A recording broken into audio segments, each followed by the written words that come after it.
Welcome to the new Lifeboat Hour. My name is Carolyn Baker, and today we are speaking with someone really, truly remarkable who I've been wanting to have on the Lifeboat Hour for a long time. You know, here at the Lifeboat Hour, we continue our uncertain voyage from time to time through these very troubled waters of this era, creating lifeboats here and there by touching into the work of the big hearts and great minds of remarkable human beings on this planet. And the work of many of those human beings are informed by other than human beings who, unlike us, have never lost their way. That's why they're so capable of showing us the way home. Back in 1992, a Jungian analyst and mythologist named Clarissa Pinkola Estes published a renowned classic called Women Who Run with the Wolves, a book that has guided and healed countless women around the world. Clarissa gave us the tools and inspired us to have the courage to befriend the wild woman and wild man inside of us. And for this, we owe her an eternal debt of gratitude. But a few years after Clarissa published Women Who Run with the Wolves, another woman named Susan Eirich literally began mothering wolves and has been running with them ever since. It's my joy and delight to be able to have a conversation with her today here on the new Lifeboat Hour. She states that the mission of the Earthfire Institute she founded is to change how people see and therefore treat wildlife and nature. Susan is a licensed psychologist, biologist, and educator. She's taught at universities around the world, worked in maximum security prisons, developed a university counseling center, directed a nature conservancy preserve, and lived in remote corners of Nepal and Mid and Far East, the Northwest Territories, and the Amazon rainforest. Her goal is always to see through others' eyes as a way to enhance understanding between cultures, peoples, and species. She founded Earthfire Institute Wildlife Sanctuary and Retreat Center in 2000 in order to give a voice to wildlife and help people find their own natural voice. As I said, Earthfire's mission is to help humans change how they see and therefore treat wildlife and nature.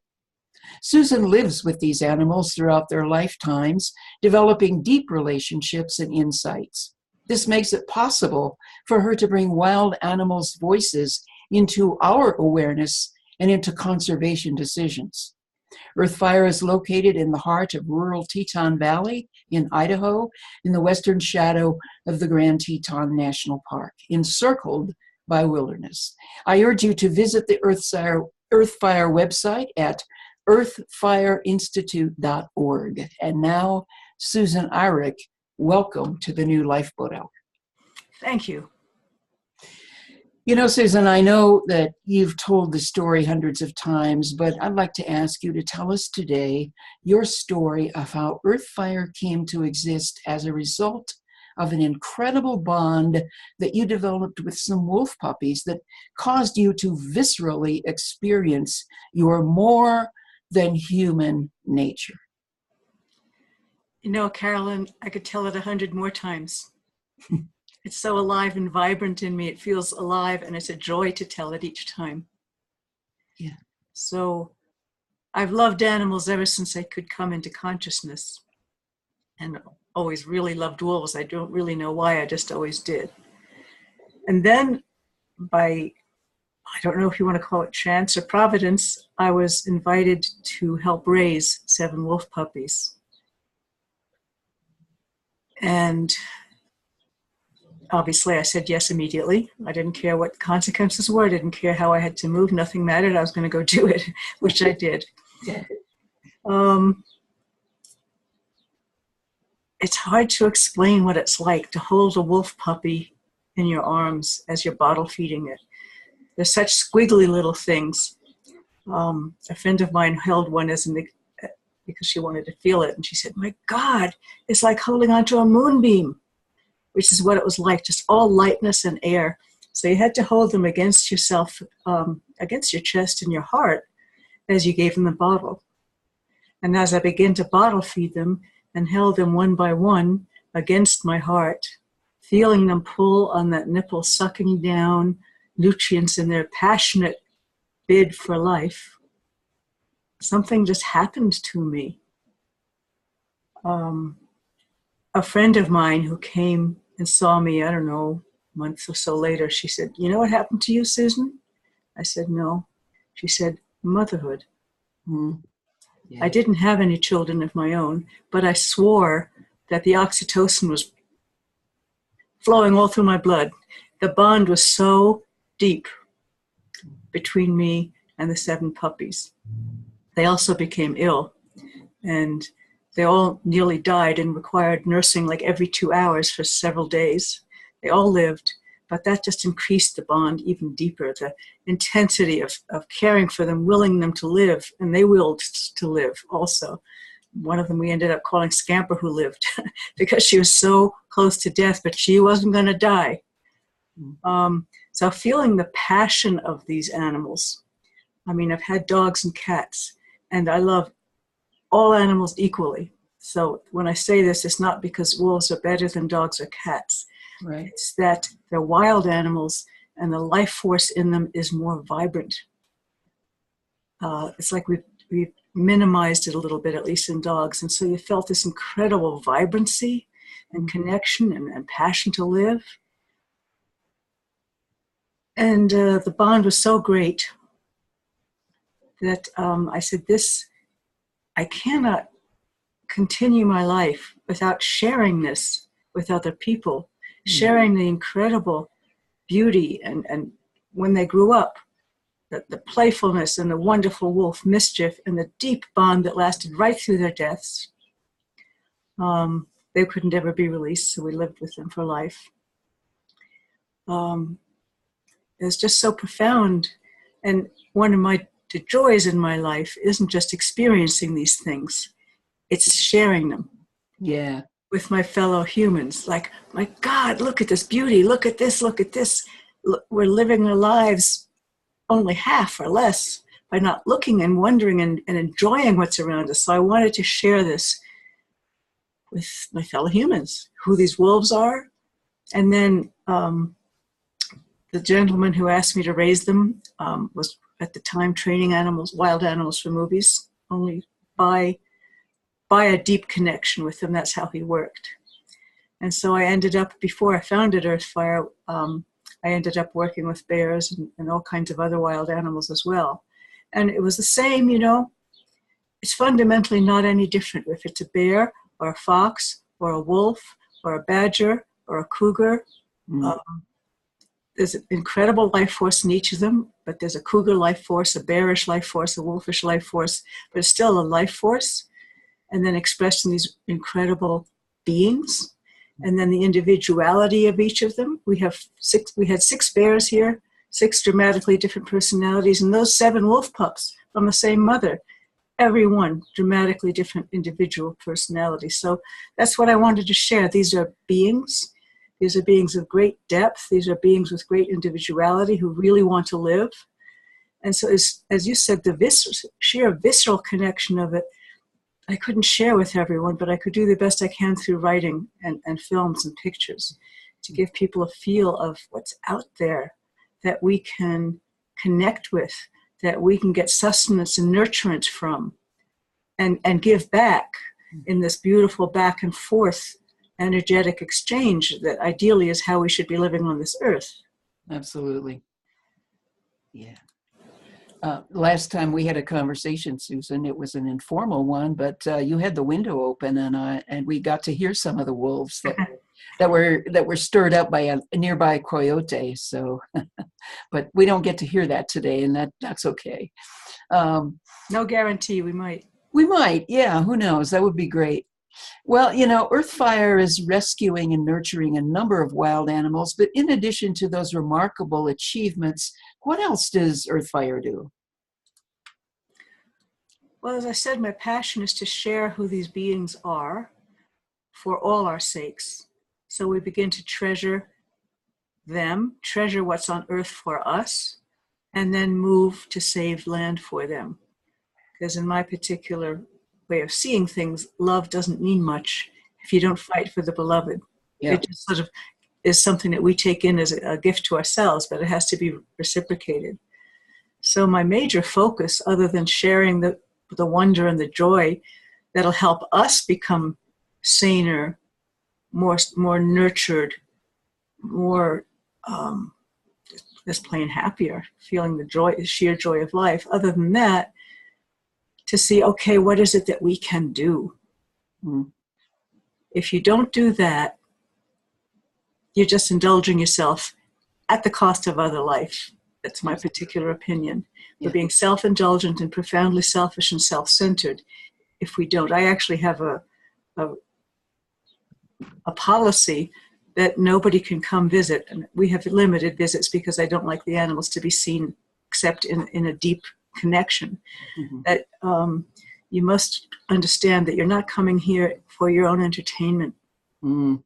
Yeah. There's so many places that you can go for your own entertainment or to be healed. And not that there's anything wrong with going to places to be healed. We need it for things that we are, Yes. Being human is not easy. But if you're coming here, it's for the animals and for life and for the earth. Mm-hmm. In the process, you will get healed, but that's not why you're coming. We're coming in order to do something for the rest of life. We've taken enough at this point. And the irony, as you know really well, is if you do that, if you give back to life, you become more alive. You become more nurtured and happy. So it's really a beautiful thing that the way we're operating now is simply insane in the sense that it's not necessary, it makes no sense, and it's lose-lose. Mm-hmm. And there's no ultimate reason we can't have the win-win of sharing the beauty, maintaining the earth and life, and having rich lives. But to answer more directly, so we work to, when people come, I ask for a commitment that they're going to give back in some way. And the primary way I ask them to give back is to do something in their own communities, to work for saving land. Mm. And I talk about wildlife corridors, weaving them throughout the continent, learning how to live with wildlife. It doesn't work to separate ourselves from it because we simply invade every place that we've left for them. Yes. How to live with them and have interwoven corridors where they can migrate and live. So a major focus is on education. And the other thing is we're all so overwhelmed, often scared, don't know what we can do. A lot of us are feeling majorly disempowered. So a major focus is to try to help people find their own power. In what way? Can you say more about that? So we have these conservation conversations once a month online, and we explore that in a warm, supportive community conversation, where we can explore for ourselves what it is we think we can do, why we limit ourselves, what are the sources of limiting ourselves, but that's only in order to get to what we can do. There's so many wonderful, wonderful inspirational stories of the power of one. Yeah. With environment and animals. Yes. One of my favorites is Jill Robinson of Animals Asia, and the incredible work she's done in rescuing bears from biofarming and changed the culture and got a memorandum of understanding from the government of Vietnam to stop this process. One little white woman. Yeah. The power of one, and then the power of small community. And so the conservation conversations are developing an online sense of community to support one another in our fear and our courage and our daring to explore, and bringing in examples and exploring how to connect more deeply with ourselves, our inner wisdom, our inner strength. That's our birthright. Yes. And then gets cut off, particularly with women, but in most of us. We don't understand the full power we have, the strength or capacity to make an impact. Yeah. And the animals teach us that. And I love that when people come to visit, or not visit, but to spend quality time with you on the farm, that they have to commit to a relationship. They're not committing to, well, I'm just going to observe like I'm going to a zoo, that they're committing to having a relationship with these beings. And the animals love it. Yeah. Hey, look, so we only have a few visits and retreats a year so that the animals don't get overwhelmed. And so we have time to prepare the people that this is, in effect, a sacred relationship. And the animals love it. Of course. They look forward to it. They respond in many very interesting ways. I'm sure they know they're healers. They're really playing a part in healing these people. I think at least some of them do. Well, that kind of leads to my next question here. You know, as you know, Andrew Harvey and I are finishing up our next book, Divine Animal: Our Sacred Relationship with Creation. And one of our assertions is that because we humans are muddling around the planet with tortured human souls, we're consciously and unconsciously inflicting ghastly levels of suffering on other species. Andrew and I are also asserting that if we were, as a species, to become students of the wisdom and intelligence of animals, there's a good possibility that we would no longer be tortured human beings and may even experience, some sort of evolutionary leap as a result of opening to the yet untapped wisdom and intelligence of animals. I know you resonate with this, and I wonder if you could say more about that. Well, I agree with it all. I sort of said some of it before with respect to tuning in.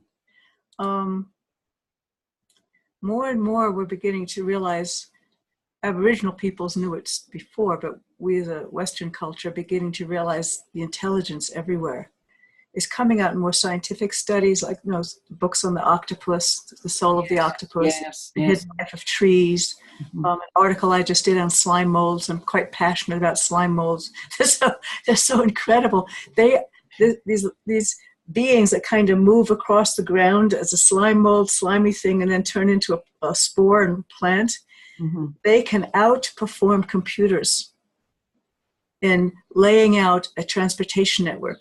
Wow. Is that article on your website? Yes, it is. Okay. I think it's called The Intelligence of Slime Molds. Okay. I was fascinated with them as a kid as I just watched them, but the intelligence of an amoeba kind of thing, able to outperform a computer. There's such wondrous things beyond what we know. I mean, and it just adds such a sense of richness.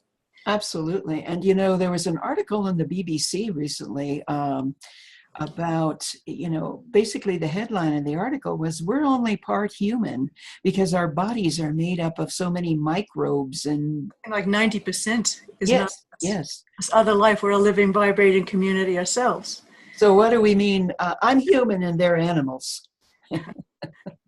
Well, every time we go to the bathroom, or every time we eat, or every time we have sex, or enjoy a massage, we're kind of animals. You bet. In fact, all of our primary enjoyments in life are the same as animals, other than art and music, which is the wondrous stuff that we humans can have and offer. Well, I think whales enjoy that kind of music a lot. Seems like they do. Oh, yeah, but they can't create a Beethoven symphony. No, that's true. They create other kinds of symphonies. Oh, I absolutely do. They absolutely do. So that's a level of beginning to be aware of their sheer intelligence. Another thing that we can begin to aware of is the connection and communication, like in the hidden life of trees, or on and on research about how trees are actually one interconnected, communicating family in a sense, even though they're different species, and that they will keep dead stumps alive if they can. The whole profound lessons you can get. I don't love the words lessons and teachings because it's a little pompous. I don't think that's how life thinks of it. Examples might be a better word, but of how to live in harmony. Yeah. Not that one tree doesn't try to outcompete another, which is also a fact. You can't get too maudlin or what's the right word I would use? Too airy-fairy with it. Yeah. Life is vibrant. Life has tragedy. Life has all those other things, but it also is intensely cooperative and magical. Yes, yes. And to learn how to do that, how to compete when you need to, because to some extent we do have to for resources, and yet work in harmony and cooperation. And then the sheer depth of, I don't know if love is the right word, but when you connect with other life, any form of life, there's this profound, deep, simple sense of companionship. Yes. And that's, I don't know if you want to use the word wisdom or not, but it's there waiting for us. It's just waiting. Yes, it is. I would use the word wisdom, absolutely. And I personally think that they're hungry for us. If we would go into a forest with the right attitude, and right is a strong word too, I mean, a loving, humble, receptive attitude, I personally think the forest welcomes our presence. I do too. And we're not anything negative on the planet inherently. Mm-hmm. And they welcome the companionship, and they welcome the higher brain activity, if you will, that also resonates, and they can share with us the deeper, simpler one, not as complex, not less, but one as complex. So I think what I've said is, I think the earth is lonely for us. I think other life is lonely for us. I think it's sort of an anthropomorphic word, but I think they're confused by why we don't see it, feel it, and respond to it. And that's kind of like the most profound wisdom, because if we feel the companionship, we're no longer lonely ourselves, and then we preserve and we enjoy and we glow. Mm-hmm. I believe all living beings want to be seen. Mm-hmm. I wholeheartedly agree. Want to be seen and appreciated, and then they glow. Aren't I beautiful? Yeah. But I'm only putting human words on it, but that's really the feel. Yeah. Look at my treeness. Look at my wolfness. Yeah. And all of the great animal science, the researchers and people that have lived with them. Jane Goodall basically talks about this. Mark Bekoff, who's also going to be in our book, is a friend of mine here in Boulder, who wrote the Animal Manifesto. It's profoundly, they want to be seen and heard and appreciated like we do. And because we're all the same. Absolutely, because we are one. Yeah. As well as magnificently different. Yes. Both as a species and as individuals within the species. There's this gorgeousness of the same and difference. Indeed, there is. You're listening to the New Lifeboat Hour, and I'm your host, Carolyn Baker. And today I'm speaking with Dr. Susan Eirich, founder and director of Earthfire Institute, a wildlife sanctuary in the shadow of the Grand Tetons in Idaho. It's my great pleasure and privilege to have these kinds of extraordinary conversations with extraordinary individuals regularly on the New Lifeboat Hour. And it's a total labor of love. Love for the earth, love for truth, love for justice, and love for the sacred that is at the core of all living beings. Nothing gives me more joy than spotlighting the work of the folks I invite to come on this podcast. But it does take time and commitment, and that's why I would really appreciate your support by leaving a donation for the New Lifeboat Hour when you listen to or download the podcast. Thank you in advance for your support. And returning now to my conversation with Susan Eirich, I'd like to say, Susan, I personally believe that what most humans need right now is to have their hearts cracked open through the human-animal bond. In a recent conversation you and I had for the Divine Animal book that Andrew and I are writing, you spoke of the ache of the beauty of animals, the ache of the beauty of animals. It's a notion that I've felt all my life, but never had the specific words for. Would you talk with us more about the ache of the beauty of animals? It's hard to talk about feelings, really. I think anyone who's ever loved deeply, loved their own child, loved a dog, loved a cat, bird, you ache with love for them. You want to do well by them. You want them to be the most they can be. You want to alleviate any suffering you can. But mostly it's the ache of beauty. We can feel it in really great music, or watching a whale breach, or it's that bittersweet ache of the magnificence of life. And it's always transitory. So there's that element of beauty, but it's not anything you can hold. And transitory is not right, the word. Ephemeral, which is the part of the ache of the beauty. Yeah. But also it's just so beautiful. Yes. How can you do anything other than ache with it? I wrote that particularly about an exquisite little coyote I had called Fairy Tale. There are all these different types of personalities in coyotes. I mean, we had a coyote called Pimpernel. She was as big as a whale. I mean, her energy field, she just took over everything. And we had one who was wickedly mischievous and manipulative. Just you could see the intelligence just shining out of her eyes. And then there was Fairy Tale, this tiny, delicate little ballerina, so afraid of life because we don't know what happened to her, and yet so courageous. She kept facing her fears in one way or another. And I just ached with looking at her for the sheer beauty of her body and spirit.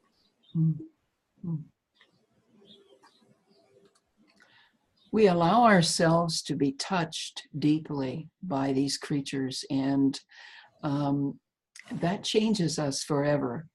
I certainly have experienced that I've been forever altered by certain animals that I've had relationships with.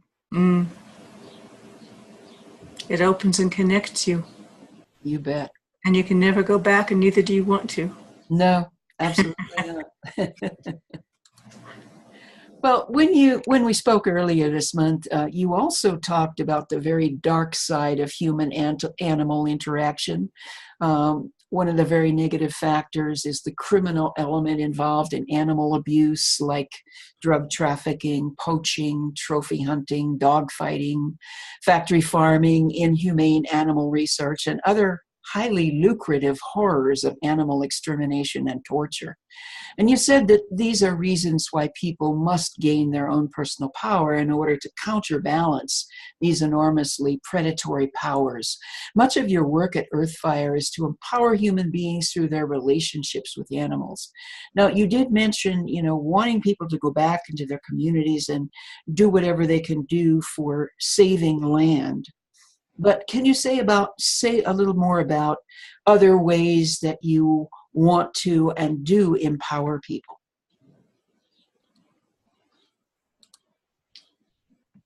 Saving land is essential because without that, the animals are off the earth. Yes. Which is why I focus on that. I think we need to work. So it's a way of helping to open people's perspectives is what I do, and see alternatives. And work on fundamental perception changes. I think it's really important to work politically. It's important to have activists. It's important to work legally. It's important to work on all these levels. Basic conservationists approaches. But it doesn't work long term if we don't change attitudes. Yes. The Environmental Protection Act can be undone. It is being undone. They had in March or so, February or March, we had something like 197 attacks on the Endangered Species Act, according to one speaker I heard. Yes. So it doesn't work. And saving a little bit of land doesn't work because the next generation will say, oh, look, there's this land saved. Let's take half. It's balanced, right? And then the next generation will let's take half of that. And if you don't have a larger perspective, and you don't make a fundamental shift in attitudes and heart, or at least enough people to make tip the balance so that people who will never necessarily be warm and loving towards life are controlled by legal and social mores. If you don't make a fundamental shift, ultimately all those efforts are not going to do anything. That's my approach. Whether I'm right or not is another matter. Mhm. But that's at the level at which I work at trying to do that. So if there are fundamental shifts in attitude, then you personally don't treat animals terribly, and you also see to it that there are laws and structures and community values put into place that you hold people accountable who do that kind of thing. Mhm. And you can fight a particular farm or a particular this or that, but we also need to work on that fundamental overall change. It's the hardest to do. It's not that visible. It's not as visible as going to shut down a fur farm, say. But it's an essential element of the whole approach towards changing our attitudes. I don't know if that answers your question or not. Yes, it does. And as you were talking, I was thinking about a story I read this morning. I think it was in The Guardian, that we're at an anniversary, and I forget how many years. Oh, in 1986. So it's 32 years, I guess, since Chernobyl. Mm. And the story featured how so many animals in Chernobyl are thriving. Mm-hmm. 32 years later with all this nuclear waste. And the point of the story was nuclear waste isn't what hurts them. Humans are what hurts them. And of course, there aren't any humans around in that area because they're all gone. But the animals are doing very well. Uh-huh. Do you have any thoughts on that? I think left to its own devices, life is incredibly resourceful. And I don't know what the right word is. Is it life? Is it the creative force? Is it shimmering kind of intelligence that infuses everything? But if it's left alone, these exquisite patterns come back into being. Yes. We are disruptors. Yes. We don't need to be disruptors. We could be joiners. But we are disruptors, and we blunder into these systems not even having a clue of how we're disrupting. Yeah. And so when a place is left alone, it can come back into its own balance. Mm-hmm. I don't really understand myself how come all the nuclear stuff doesn't give them cancer or whatever. Maybe it will ultimately, but even so, they're thriving. Yes, they are. Yeah. And maybe they won't even get cancer from it. That I don't know. Yeah, we don't know. Well, my last question to you today, Susan, has to do with another topic that we discussed in our conversation for Divine Animal. Essentially, you talked about how encouraging it is to see humans listening more to animals than we ever have in the modern world. The main ray of hope is the shift in listening, you said, and we're seeing some baby steps, such as an increase in including dogs in our lives, allowing them to take plane trips with us and incorporating them in hospitals and nursing homes, using comfort dogs in stressful situations. And you also said that the next step is to include wild animals in our lives in a way that enlarges our sense of the earth community. You said that this is a place from which we must make decisions. And if we made decisions more from that place, we would have no environmental problems. So I'd like you to say more, if you would, about making decisions from that place. How would we be different human beings? And how might the world be different if we made decisions from that place? Well, one of my favorite themes is the idea of enlarging our sense of community to include all life, truly enlarging it, our sense of community. So it's not the community ice skating rink and church, which is wonderful, but all the trees and the earth and the microbes in it and the rivers and the birds and everything, so that we have a sense of community where they're truly part of our community. So we consider the trees and the plants and the microbes, and we don't just mindlessly bulldoze areas without completely oblivious to all the life that we're destroying just in the soil. Yeah. Was it something like 10,000 bacteria on a single grain of sand? It's probably more, but way more than that. So if we are, we need to include all life. If we truly include all life, then we hear it in one way or another. And we hear the wisdom of the trees or the wisdom of the soil, not literally, but Yeah. we absorb it, and then we consider it in our decisions. Yes. We're not just considering, okay, humans need a skating rink, Yep. and let's destroy the land for that. If it's done with respect and care, of course we need to use resources, but respect, care, and no more than we need, and a really careful evaluation of what exactly is it we need. I'm a big proponent of voluntary simplicity, Yes. because we need so much less than we think, and we wouldn't be taking all these resources out of the earth if we needed less. And the idea of, going back to your question, that we share the earth, so we shouldn't take any more than we need. And the wonderful result is that we're so much happier. Absolutely. And freer. I lived in a little Sherpa community for a while, up on the border of Tibet, and they had almost no physical possessions. And they also didn't kill anything because they thought life was sacred. And their life was so simple. And when I asked them about it, they said because they were focused on basically the beauty of life and spiritual matters. We didn't need any more. And they were the happiest people I've ever seen anywhere. I wrote a little article about it once. Just sheer, you see them beaming with happiness. All the children are loved and included. The forests are the best preserved in that area.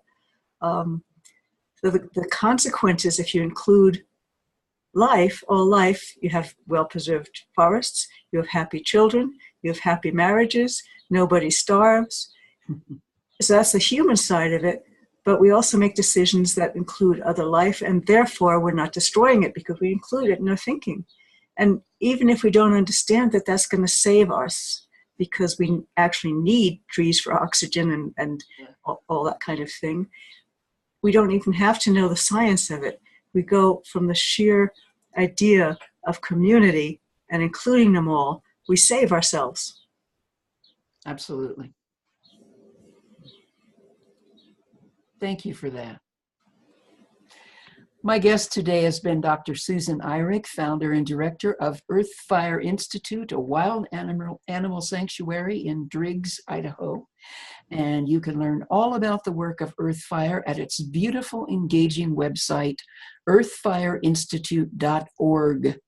Go to the website and let yourself be drawn in, and please consider getting involved directly in some way. The animals are asking you to listen and act.